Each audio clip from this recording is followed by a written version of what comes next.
Number 5, this lab is a Photoshop workflow. In this lab, we're going to be color assigning, creating some layers, dealing with sharpness, contrast, color, submitting a finished PSD on Schoology. This is the workflow that you're going to use every single time you edit an image to submit to me for an assignment or for homework. So it's going to feel really long at first because we're learning how to do it, but it will become second nature to you once you do it a couple times. All right, the first thing you're going to do is open Photoshop and Bridge and have those ready to go. Then you're going to create a folder on your desktop by going up to File, Folder, New Folder, and then you're going to label that folder Lab Number 5, Images, and then your last name. The next step is that you're going to go into your Google Drive, into your weeks, and you're going to search through your images here. So what I want you to do is find 20 images that you think you want to look at, right? You don't have to decide and scroll through and pick your top ones yet. Just pick 20 images that you think are doable, right? And then you're going to drag those into Bridge. You're going to open them up in Bridge. I would recommend that if you've shot some portraits that you really choose portraits because those are going to be your first images that are going to be due. Remember, we're doing an inside portrait, and then you also have an outdoor portrait that's hard light and an outdoor portrait that's soft light. So it would be wise to maybe choose one of these if you have them. So what you're going to do is you're going to open them up into Bridge and then click on desktop, and then wherever you put them, you could put them in here, but you might just have them on your desktop. You're going to click on all of the images. You're going to look at them in preview. Remember, if you open your window in Bridge and it looks like this and you can't see your image really good, usually what happens is all your pictures open up real big here and then your preview is tiny. So to look at it bigger, you just drag this over and then you drag this down and then you scroll through your images and you can see pretty good what you got. So what I want you to do is I want you to star your two top ones, okay? So you're gonna click on this one and remember to star something, you go up to label and then you click the star. I like to do 5 stars for my top best ones. And then remember down here you can go into filter, and then if you want to only look at your 5-star rating pictures, this is a really quick way to, or shortcut to get to your best shots. Okay, so you're gonna do that. All right, so now you're just going to pick one picture to edit. All right, so what we're going to do now, if you remember, you double click on this image and it takes you straight into Photoshop. You're going to get this image here, this little window that pops up. This is a shortcut for editing. We never want to use this though. We always want to use Photoshop to edit our pictures. So resist the temptation to do this and just open the image into Photoshop. Remember, these are really large images, so it's going to take a second for them to open. If you really want your image to be bigger, like if you open it up and it's super tiny, if you hold down the Command key and your plus sign, it's a quick shortcut to make your picture bigger so you can see it full screen. All right. So the first thing we're going to do, and this is what you do when you open a new image every single time, just make this a habit. All right, you're going to assign the color profile. So to assign a color profile, what that really means is a color profile is like a color palette. And when we're dealing with digital formats like web images and images that are projected on monitors and projectors, we have certain color profiles that look the best. And so we've set our camera to Adobe RGB 1998, and so we need to set this image to the same color profile. So the way you're going to do that is you're going to go up to Edit, and you have to go down and scroll down to the bottom here, Assign Profile, and then make sure that you hit Profile and that there's some options here. So make sure that you hit Adobe RGB 1998 and then hit OK. If you're curious about that, you can go research it a little bit further, but that's a simple way to describe it. It's basically a color space or a color palette. All right, so the very next thing you're going to do every single time is over here you're going to see your layers. Now, eventually you're going to have a lot of layers here. You never want to edit on your original background layer because you might want to go back to it. You need the master of that picture. So to create a duplicate layer, you want to hold down the Control key and click, and then just click duplicate layer, and then I just name it background copy. I do that so that I have it named the same every single time I know what it is. So you're going to always be editing on your background copy, never your background. right, so the very next thing you're going to do is decide if you need to crop this image. Now, I don't really think I need to crop this image because it's pretty tight. But if you do want to crop your image, which is always a good idea to ask yourself, do I have a good composition here? Are there areas of the photograph that need to be cut off, that are not important, that are sort of distracting to the emphasis of the photo? So this is where we get into our principles of design, and we're really thinking about emphasis and focus and what we want to tell the viewer with our photograph. So the crop tool is over here. You just want to click on it, and then you can drag it and do whatever you need. So I'm just going to crop a little bit, and then I'm going to hit the return key, and it's going to go ahead and crop that. All right, the next thing you want to do is sharpen your image. So to sharpen your image, I'm going to just get out of that crop mode by clicking on this. I'm going to go up to Filter, and then I'm going to go down to Sharpen, and then Unsharp Mask. So basically what this is if you feel like your image is a little bit fuzzy, and even if you don't, it's a good idea to mess around with the sharpness. We do this at the start before we do any contrast or color editing, and we also do it at the very end because sometimes contrast and color editing can change our sharpness. So you always want your radius set at 1.0, and then you want to adjust the amount. Now, just to play around, what I want you to do is take it all the way to the end here, which is about 500. Now you can see how grainy this is getting. It's sharpening your image, but it's also making it really noisy. So you want to take it down from there, and you can see it actually change over here too if you give it a second. You want to take it down, and I think a safe range is between 20 and 40%. All right, so it's a little sharper, but it's not grainy. Go ahead and click OK. All right, so what we're going to do now is adjust the contrast and the color here. So again, we're always working on our background layer, and up here we have our adjustments. This top row here, this is our contrast. We can do a bunch of different things with contrast here. The middle row is color, and this row, it gets really fancy with editing contrast in different pockets of your image. So don't worry about this yet. The first thing we're going to do is click on our histogram. So this is also brightness and contrast. Don't be fooled by this one. This is sort of the simple way to edit your contrast. I want you to really look at the levels or the histogram here. So if we look at this photo and we look at our tabs here and we look at our range, these are our brights, these are our whites, our highlights, right? And these are our darks. So we can see that maybe we need to drag this tab over. You always want your tabs to be in the range of the histogram. So I'm going to darken up a little bit, and then maybe I need to drag my highlights over just a bit. Now if I go too far, I'm losing my clouds completely. I've blown out my clouds. I don't want to do that. So just a little bit, and then you want to mess with the middle range a little bit. Like when I darken this up here, my building got too dark. So now I'm going to brighten this up a little bit. Again, I don't want to lose my clouds.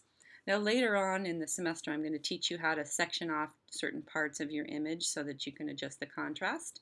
Like if I was editing this image and I was using selections, I would select the sky and I would adjust that differently than the building because they're very different in their color value or their value ranges. So this is all about contrast. Okay? So when I feel like it's right, the next thing I want to do is this is your histogram icon here, and this is called a mask. So whenever you're adjusting your levels, you always want to go in and feather them just a little bit. What this does is it softens the edges of your adjustments. So you always want to do this a little bit. Not too much. You don't want to go extreme because then you're going to have these weird halos around your adjustments. And this becomes a more important feature when we start doing selections. But for now, we just feather it just a little bit. All right, so to close this box, you want to click on this double arrow and it just closes it up. If you want to open it again, if you say, whoops, I need to change this, then you can double click on that and then go back to your histogram or go back to your mask here and then close it up again. All right, so now that we've done our contrast, our histogram here, you can see the little histogram symbol here. If you want to go back and mess with it, you can also click on this too. This also opens it up. Okay. You want to go to color. So again, this one on the left here, hue saturation. This is something I don't want you to mess with yet. When we're going to go into black and white photography, you're going to be using this to take away the saturation and make your image black and white. But for now, we're going to use the little scale here, and this is our color balance. I don't want your photos to be look like you've used a color filter. So we're looking for realistic color here, and I'm actually going to be grading you on realistic color. So just mess around with it a little bit. I mean, if we take it into the cyan direction, of course it's too green. If we take it into the red direction, of course it's too red. So subtle changes is all I want you to do. And sometimes the way we shoot our picture is really the best way. So just keep that in mind too. Many times I don't make too many color adjustments, just tiny little things to make the red pop or the blue pop. And then again, I'm going to click on my mask feature and I'm going to feather it out just a little bit so that my adjustments are soft. Okay, I'm going to go ahead and close that up. Alrighty. So a couple different comments on, well, shoot, what if I messed up and I don't like what I did? There's a couple different things you can do. The first thing is you can go into your history, so that's this little icon up here. And you can go back and you can actually click on one of these things and it jumps back a couple steps to where you were at that point. Now there's only about 20 steps in the history here, and then they start disappearing, so just keep that in mind. And to close up your history, just click on the double arrow. Another thing you can do is if you don't like anything you did in the color balance area, you can just click on the actual layer and then hit this little trash can. If you also want to see what it looked like before you made that adjustment, you can click on this little eyeball and it shows you the changes that you made. Okay, another sort of quick shortcut for moving back a step and just warning you that this deletes that step is if you hold down the command key and then you hit Z, and that will go back a step as well. All right, so we've adjusted contrast, we've adjusted color, and the last thing we're going to do before we save our image, and this is an important step, is to also mess with our filter and our sharpness again. So we're going to go back into filter, sharpen, unsharp mask, and then, oh, this is good that this happened. So if you ever open this box and it's white, that means you're not clicked on the background copy. Okay, so you have to make sure you're clicked on that, and then you go back to sharpen, unsharp mask. This happens to me constantly when I'm working. I always forget to click on that. So now I can see the image, right? So I'm going to go back in and I'm just going to play with it just a little bit more. I feel like it's a tiny bit grainy, so I'm going to take it down maybe to like a 20. Perfect. And we always leave radius at 1, so don't worry about that. We're just adjusting the amount. Hit OK. Okay, so when you submit an image to me, you're going to submit 2 versions of that image. I want a PSD of that image and I want a JPEG of that image. And I'll talk later about why I want those 2 versions. So the first thing we're going to do is we're going to adjust the image size. Okay, so we're going to go into image and then we're going to click on image size. And right now it's massive. It's 19 by 13 inches and it's 300 DPI or resolution. So what I want to do is I'm going to unclick scale styles, but I'm going to leave constraint proportions and resample image because I'm going to adjust one of these and I don't want the other one to get messed up. So I'm going to change the width to 10 and that's going to adjust my height, and then I want to leave the resolution at 300. It's pretty high, but it's a good number to always start with. Okay, and this lowers our size a little bit, and then I'm going to click OK. So again, it's going to shrink a bit, but that doesn't mean, you can still see it big, so you just hold down Command and plus sign to look at it again. All right, so we've changed the size of the image. Now I want to save the image in 2 different ways. So we're going to go up to File, and we're going to go to Save As. All right, so I do want you to label these so when I get them I know who did them. So you're going to label it as image number 1 underscore lab number 5 underscore your last name. Now this is your PSD file. The reason I always want a PSD file from you is that I can open up your image in Photoshop and I can see your layers and I can click on these eyes and I can see the adjustments you made, and I know based on looking at your history here that you did the assignment. Okay, and that you're learning the steps. That's the most important thing, is not checking you for a grade, but that you actually are doing these steps and learning and using them, because these are pretty simple steps. We're going to get into more complicated steps later. All right, so you're going to save onto the desktop and Photoshop. Two things you need to have clicked: layers, so we don't lose our layers, and also embed color profile. So we're making sure that we have this color profile always embedded.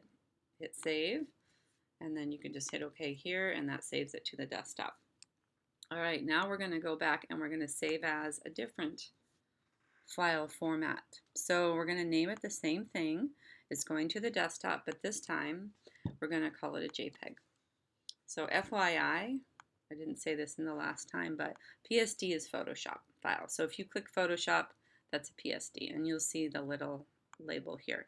So, but we're saving as a JPEG, and then you'll see that it changes up here, so you don't need to type that in.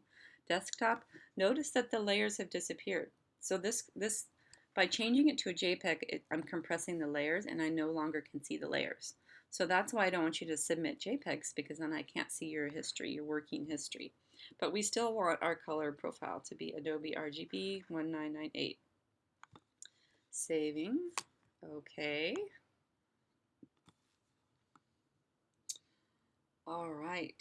So now that we have these on the desktop, I'm just going to minimize this, and I'm going to close my bridge. I don't need that anymore. And I have my two versions here. So I'm just going to take these and I'm going to drag them into my lab number 5. I'm not going to show you this step on Schoology and Google and everything, because you guys are just so used to doing that. So I'm just going to verbally walk you through it. So what I want you to do is I want you to actually share this folder with me. So you're going to put this back in your drive under week 5, because this is week 5, lab 5. And you're going to go up into the share feature, and you're going to make sure that I can see it. That's the first step. If you ever share anything and I can't see it, then I don't consider it turned in, because I can't grade it. So make sure I can see it, and then also you're going to just grab the link, and then you're going to post the link for your file, your folder, into Schoology.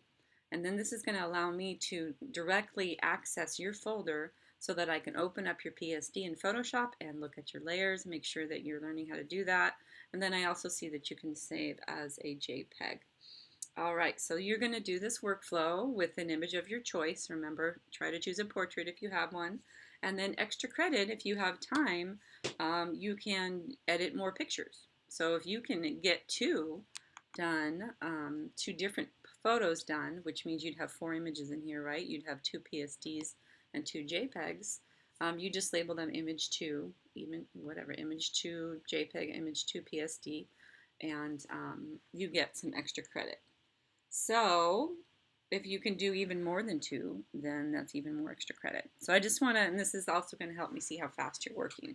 So again, there's a lot of steps here, but you're going to learn how to do it super quick, and every single image you turn into me will go through this workflow process. This will help you stay organized.